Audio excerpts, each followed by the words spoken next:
Yo, what's up, guys, and welcome back to the Escape.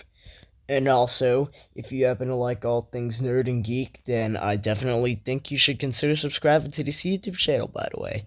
So, Spider Man PS4 is definitely getting a sequel. And I believe that there are actually many things that can be improved upon with this game. So, in this video, I'm going to be giving a few of my recommendations for Insomniac so they can make Marvel Spider-Man sequel the best it can possibly be. And I wouldn't have gotten this idea if it weren't for one commenter. Thank you for that. I really appreciate it. And you just gave me the idea to do this, which is pretty cool. So, thank you for that. So, I think there aren't that many things you really need to fix with. All I think that you really need to do is add on to the things that you already did with the game. Because the game's almost perfect, in my opinion, as a Spider-Man game. And the first thing I think that would have to improve with the second game is the side missions with the villains.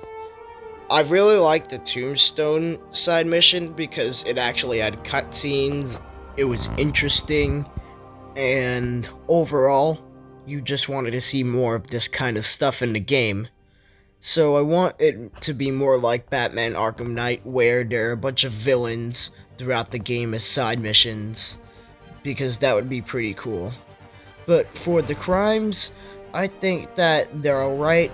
I don't think you need to change them much. Especially with rescuing the citizens, that's alright. Overall, the side missions don't really need that many changes at all. You just need to tweak a few things. But one of the things I get annoyed at is this part. He could just go out through the other door, but no, just decides to stay stuck. There are also the car chases, which are really fun, but kind of get repetitive over time. So, in the next game, I want there to be more variety. For example, in the Game Informer month for Spider-Man, we had a scene where we would have Spider-Man stopping a truck. This only happened once during the entire game.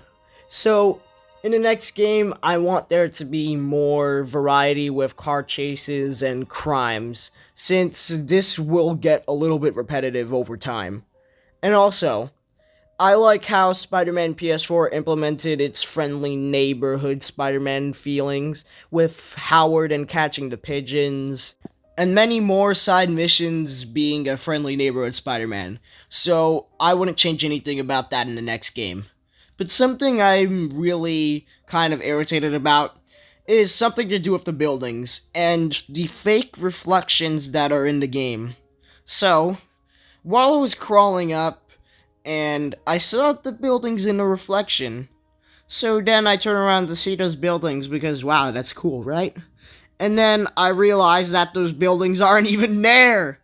So in the sequel, I want them to actually make the reflections be there. So, also, I want there to be no graphical downgrade like there was before. Even though I think the game still looks amazing and beautiful. But when we got our first trailers, especially at E3 2017, I have to say that it looked a lot better than the final retail release. So I don't want any more controversies with that, and I hope that with the new PlayStation 5, you'll be able to do those graphics with E3 2017 and beyond. So I'm very excited for that. And one of the final things I want to mention is the city itself overall. I think that this city is one of the best open world maps ever conceived, because the city feels so alive. You can go around and see people doing many different things. For example, right here, there are people doing yoga, and there are many other things that people are doing around the city, so I have to compliment Insomniac on that, and they should keep this in the second game. The final thing I want to mention about the city is the overall size. Since we only got the borough of Manhattan in this game, I would like to see all 5 boroughs of New York City. Even though Manhattan is pretty big, there are bigger boroughs such as Queens, which is Spider-Man's hometown, and we could also explore Brooklyn, the Bronx, and Staten Island. Especially Brooklyn because that's where Miles is from, and we could have a lot of moments with that. And that is all I have to say about the Spider-Man PS4 sequel and what I want in it. And also, I want to thank you guys for 600 subscribers. Thank God we were able to do it before the end of the year, and I thank whoever did that. So, if you could leave a like, I would really appreciate that, and I will see you in the next decade. I love you 3000.